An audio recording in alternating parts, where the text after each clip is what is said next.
പ്രതിപക്ഷ നേതാവ് പ്രതിപക്ഷ നേതാവ് കഴിഞ്ഞ ദിവസം പറഞ്ഞത് പി കെ കുഞ്ഞാലിക്കുട്ടി സാഹിബ് ഒപ്പം തന്നെ പ്രതിപക്ഷ നേതാവ് ടി ഡി സതീശന്റെ യോഗത്തിൽ ആവശ്യപ്പെട്ടിരുന്നു ഈ വീടിന് വേണ്ടിയിട്ടുള്ള ഭൂമി കൈമാറണം സർക്കാരിന് ആവശ്യപ്പെട്ടിരുന്നു, തന്നില്ല, അതുകൊണ്ടാണ് വൈകുന്നതെന്നാണ് ഒരു പുതിയ ന്യായമായി പറയുന്നത്. അങ്ങനെ സർക്കാരിനോട് ആവശ്യപ്പെട്ടിട്ടുണ്ട് സി എം. തീരെ ഇല്ലാത്തൊരു കാര്യം പറഞ്ഞാൽ നമ്മൾ എന്താ അതിനെപ്പറ്റി പറയാ? അല്ല, എന്തായാലും അറിയാം. സാധാരണ നല്ല ഭാഷയിലാണെങ്കിൽ വസ്തുതാവിരുദ്ധം എന്ന് പറയാം അല്ലേ? യഥാർത്ഥത്തിൽ അത്തരമൊരു പ്രശ്നമേ ഉദിക്കുന്നില്ല, അത്തരമൊരു പ്രശ്നമേ ചർച്ച ചെയ്യപ്പെടുന്നില്ല. ഇതെല്ലാം ഞങ്ങൾ അംഗീകരിച്ച കാര്യമാണ്, പരസ്പരം അംഗീകരിച്ച കാര്യമാണ്. അത് മറന്നുപോയതായിരിക്കില്ല. ഇപ്പോൾ എന്തെങ്കിലും പറയേണ്ടി വരും ന്യായം, അതിനുവേണ്ടി പറയുന്നത് മാത്രമേ ഉള്ളൂ. അത് വസ്തുതാവിരുദ്ധമാണ്, കുറച്ച് ഹാഷായി പറഞ്ഞാൽ പച്ചക്കള്ളമാണ്. ഇപ്പൊ നമുക്ക് ഇവിടെ നോക്കാം. ഇവര് ഇപ്പം മനസ്സിലാക്കുന്നത് പണം കയ്യിലില്ല, അപ്പോൾ നല്ല വഴി ഞങ്ങൾ തന്നെ വീട് നിർമ്മിച്ചു കൊടുക്കാം എന്ന് പറഞ്ഞ് അവരൊക്കെ മാറി. ഇതല്ലേ ഗ്യാരണ്ടി? ഏത് ഗ്യാരണ്ടിയെ പറ്റിയാണ് പറയുന്നത്? ഇപ്പോൾ BJP ഇവിടെ നമ്മുടെ ഈ പറയുന്ന പാവങ്ങൾക്ക് വീട് നിർമ്മിച്ച് നൽകുന്നതിനോ മറ്റു കാര്യങ്ങൾക്കോ എന്താണ് സഹായം നൽകിയത്? പ്രതിപക്ഷ നേതാവ് സംവാദത്തിന് വേണ്ടി വെല്ലുവിളിച്ചിരിക്കുകയാണ്. മുഖ്യമന്ത്രി ശ്രദ്ധയിൽപ്പെട്ടു. വളരെ സന്തോഷം. അത് ഇപ്പോഴെങ്കിലും അതിന് തയ്യാറാകുന്നുണ്ടെങ്കിൽ വളരെ നല്ലത്. ഒരു കാര്യം നിങ്ങൾ ആലോചിച്ചാൽ മതി കേട്ടോ. ഈ ഏറ്റവും വലിയ സംവാദത്തിൻ്റെ സ്ഥലം അസംബ്ലിയാണ്. അസംബ്ലി സാധാരണ തെരഞ്ഞെടുപ്പിൻ്റെ തൊട്ട് മുൻപുള്ള അസംബ്ലി എന്ന് പറഞ്ഞാൽ ഈ ഭരണപക്ഷത്തെ അങ്ങനെ എരിവരി കൊള്ളിക്കുകയല്ലോ പ്രതിപക്ഷം. ഏത് പ്രതിപക്ഷമായാലും, കാരണം തെരഞ്ഞെടുപ്പിലേക്ക് പോകുക. കഴിഞ്ഞ അസംബ്ലിയിൽ എന്താ ഉണ്ടായി? വികസന കാര്യങ്ങളെ കുറിച്ചുള്ള ചർച്ച ഫോക്കസ് ചെയ്യുന്നില്ലെന്ന പരാതി LDF നേരത്തെ ഉണ്ടായിരുന്നു. മുഖ്യമന്ത്രി തന്നെ പലതരത്തിൽ പറഞ്ഞും കേട്ടിട്ടുണ്ട്. കഴിഞ്ഞ ദിവസം പ്രതിപക്ഷ നേതാവ് സംവാദത്തിന് വേണ്ടി വെല്ലുവിളിച്ചിരിക്കുകയാണ്. മുഖ്യമന്ത്രി ശ്രദ്ധയിൽപ്പെട്ടു.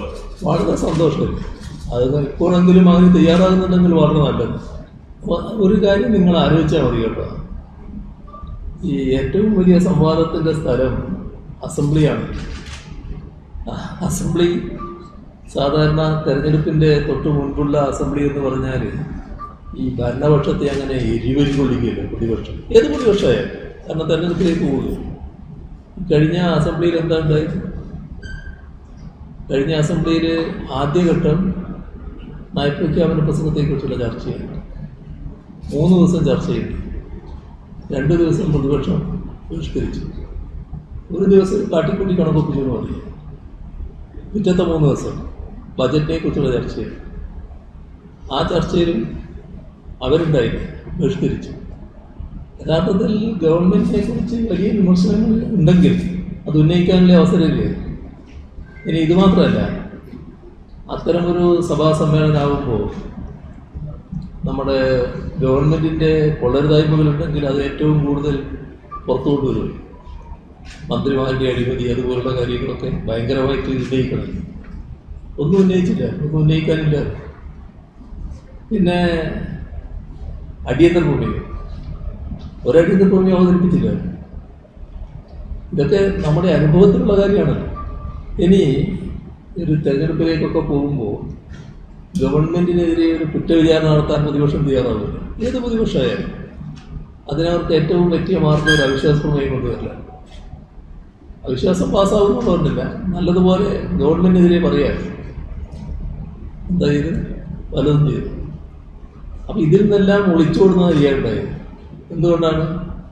സഭാതലത്തിൽ പറഞ്ഞാൽ ആ പറഞ്ഞ കാര്യങ്ങൾക്ക് മറുപടി കിട്ടും. ആ മറുപടി താങ്ങാൻ അവർക്ക് കഴിയില്ല. എന്തെങ്കിലും ഇവിടെ ഇപ്പോൾ പ്രചരിപ്പിക്കുന്ന പോലുള്ള ഒരു നുണയും അവിടെ അങ്ങനെ പറയാൻ പറ്റില്ല. പറഞ്ഞാൽ നേരെ ചൊവ്വേ മറുപടി കിട്ടുന്നില്ല. അപ്പോൾ അതിൽ നിന്ന് ഒഴിച്ചുവിടുകയാണുണ്ടായി. ഇതാണ് നമ്മുടെ കേരളത്തിലെ പ്രതിപക്ഷം സ്വീകരിച്ചതല്ല.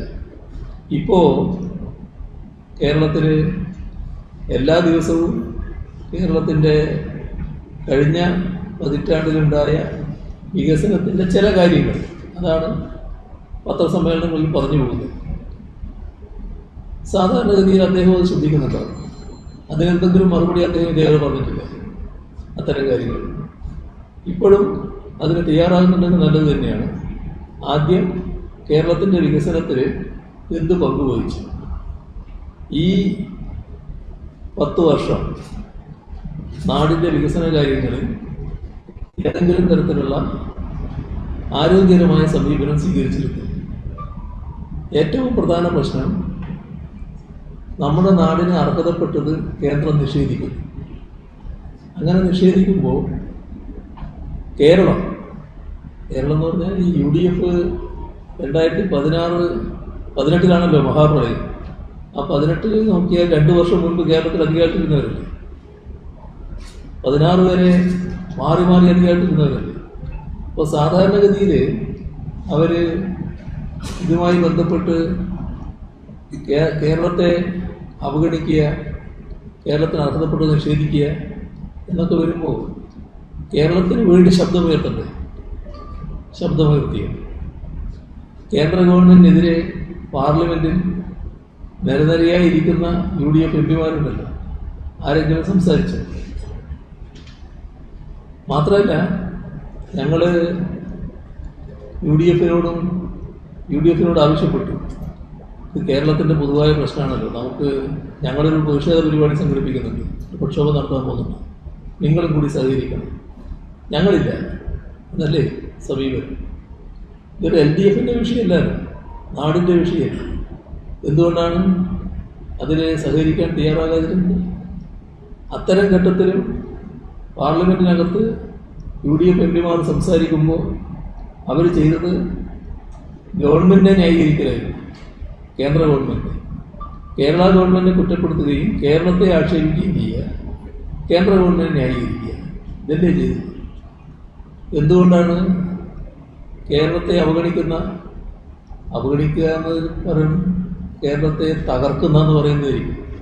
കേരളത്തെ തകർക്കാൻ ഉതകുന്ന സമീപനം സ്വീകരിക്കുന്ന BJP-യെ അവരുടെ മനസ്സിന് ചെറിയ നോവല് പോലും ഒരു വിഷമവും അവർക്കുണ്ടാകരുത് എന്ന നിർബന്ധം എന്തിനാണ് UDF കൂട്ടാണെന്ന്? ആ കാര്യങ്ങളെല്ലാം പറയണ്ടേ? ഇതിൻ്റെ ഭാഗം എടുക്കും. അങ്ങനെയെല്ലാം പറയാൻ തയ്യാറുണ്ടെങ്കിൽ നമുക്കെടുക്കാം, നമുക്ക് പ്രശ്നമൊന്നുമില്ല.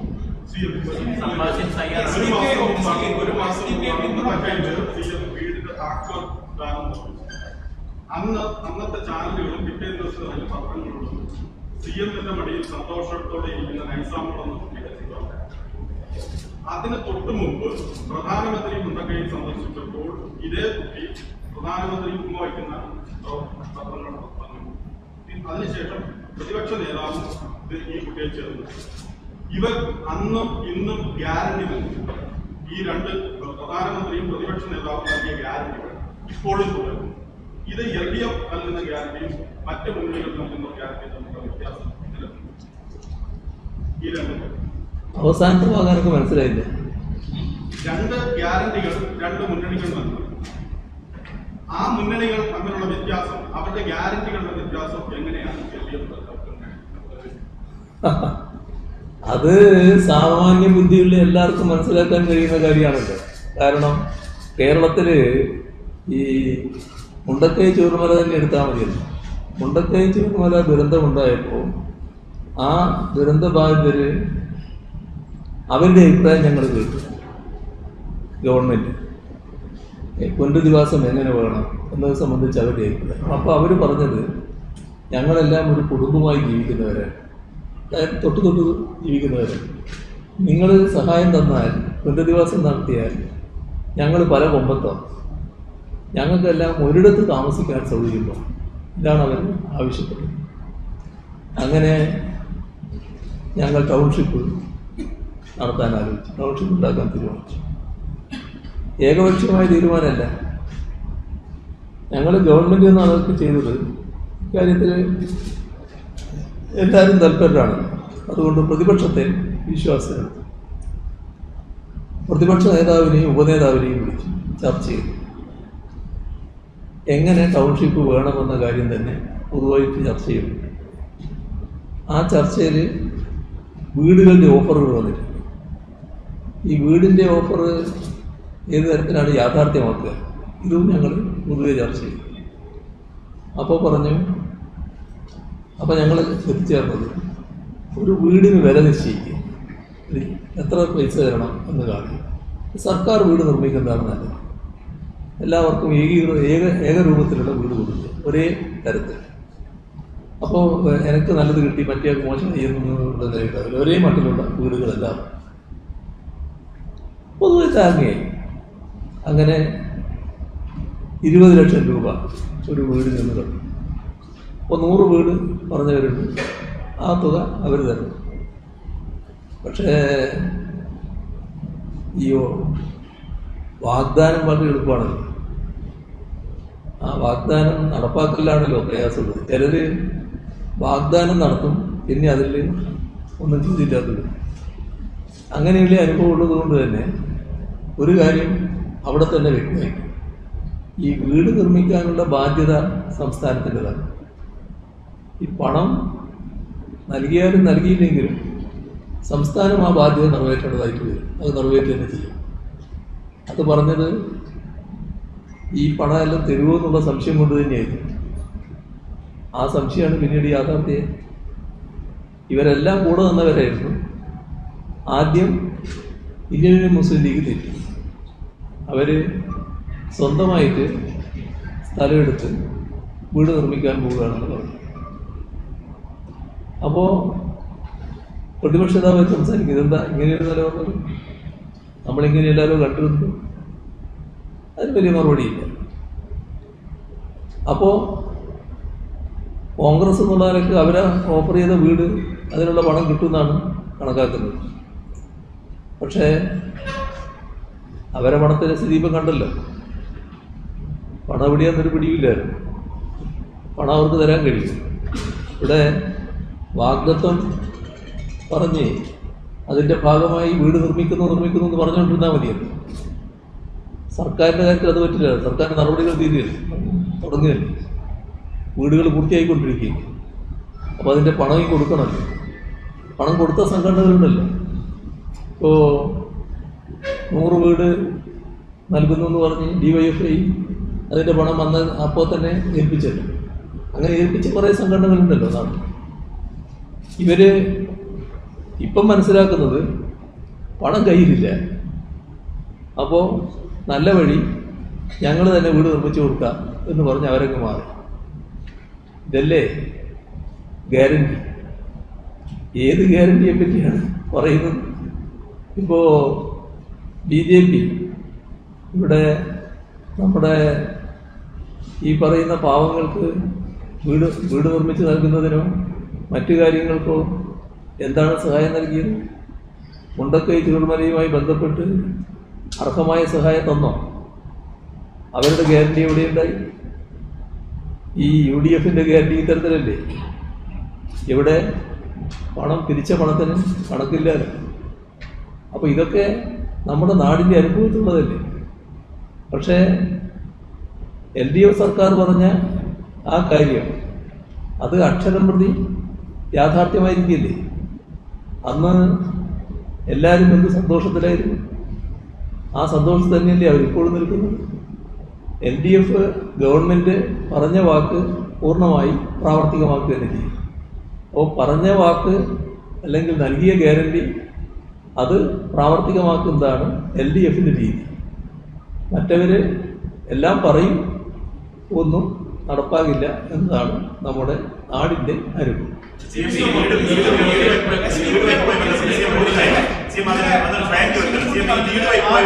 പ്രതിപക്ഷ നേതാവ് കഴിഞ്ഞ ദിവസം പറഞ്ഞത് PK കുഞ്ഞാലിക്കുട്ടി സാഹിബ് ഒപ്പം തന്നെ പ്രതിപക്ഷ നേതാവ് DD സതീശന് യോഗത്തിൽ ആവശ്യപ്പെട്ടിരുന്നു ഈ വീടിന് വേണ്ടിയിട്ടുള്ള ഭൂമി കൈമാറണം സർക്കാരിന് ആവശ്യപ്പെട്ടിരുന്നു, തന്നില്ല, അതുകൊണ്ടാണ് വൈകുന്നതെന്നാണ് ഒരു പുതിയ ന്യായമായി പറയുന്നത്. അങ്ങനെ സർക്കാരിനോട് ആവശ്യപ്പെട്ടിട്ടുണ്ട് CM. തീരെ ഇല്ലാത്തൊരു കാര്യം പറഞ്ഞാൽ നമ്മൾ എന്താ അതിനെപ്പറ്റി പറയാ? അല്ല, എന്തായാലും അറിയാം. സാധാരണ നല്ല ഭാഷയിലാണെങ്കിൽ വസ്തുതാവിരുദ്ധെന്ന് പറയാം അല്ലേ? യഥാർത്ഥത്തിൽ അത്തരമൊരു പ്രശ്നമേ ഉദിക്കുന്നില്ല, അത്തരമൊരു പ്രശ്നമേ ചർച്ച ചെയ്യപ്പെടുന്നില്ല. ചർച്ച ചെയ്യപ്പെടുന്നത് ഈ പറയുന്ന ഭൂമി ഏറ്റെടുക്കലിനെ പറ്റിയാണ്. ആ ഏറ്റെടുത്ത ഭൂമിയിൽ നിന്ന് വീടിന് സ്ഥലം കൊടുക്കലല്ല. ഞങ്ങൾ ചർച്ച ചെയ്തതെന്തായിരുന്നു എന്ന് പറഞ്ഞാൽ, ഈ പണം തരുന്നവരുണ്ടല്ലോ, ആ പണം തരുന്നവരുടെ അവരുടെ വീടാണ് ഇതെന്ന് പറഞ്ഞിട്ട് വീട് കൊടുക്കില്ല. അത് ഈ താമസിക്കുന്നവർക്കൊരു വിഷമമില്ല, ഇന്നയാളെ വീടാണെന്ന് പറഞ്ഞിട്ട്. അങ്ങനെയല്ല, അവർ സ്വന്തം വീടായിട്ടല്ലേ വരുന്നത്. എന്നാൽ ഇത് ഇന്ന ആളൊക്കെ സഹായിച്ചിട്ടുണ്ട്, ഇത്ര സഹായിച്ചിട്ടുണ്ട് എന്ന് ചെന്ന് കയറുന്ന അവിടെ തന്നെ ഒരു വലിയ ഫലകം നമ്മൾ വെക്കും. അവിടെ നമ്മൾ കുറിച്ച് വെച്ചിട്ടുണ്ടാവും. ഇതെല്ലാം ഞങ്ങൾ അംഗീകരിച്ച കാര്യമാണ്, പരസ്പരം അംഗീകരിച്ച കാര്യമാണ്. അത് മറന്നുപോയതായിരിക്കില്ല. ഇപ്പോൾ എന്തെങ്കിലും പറയേണ്ടി വരും ന്യായം, അതിനുവേണ്ടി പറയുന്നത് മാത്രമേ ഉള്ളൂ. അത് വസ്തുതാവിരുദ്ധമാണ്, കുറച്ച് ഹാഷായി പറഞ്ഞാൽ പച്ചക്കള്ളമാണ്. ഇപ്പൊ നമുക്ക് ഇവിടെ നിർത്താം. അല്ല, ഇനി പറ്റില്ല. ഇനി നാളെ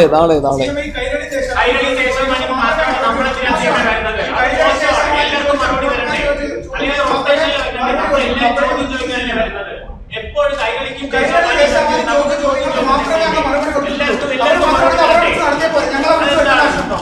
ഞങ്ങളെ വിളിച്ചു ആ 2 കൈരളിയിലെ ദേശാഭിമാനി റിപ്പോർട്ടർമാരെ ചോദിച്ചു, നിങ്ങൾക്ക് അന്ന് മറുപടി കൊടുത്തിട്ടുണ്ട്. ഞാൻ കുറെ നേരം ഇവിടെ ചോദിക്കുന്നുണ്ട്. മോശമാണ്. ആളുകൾ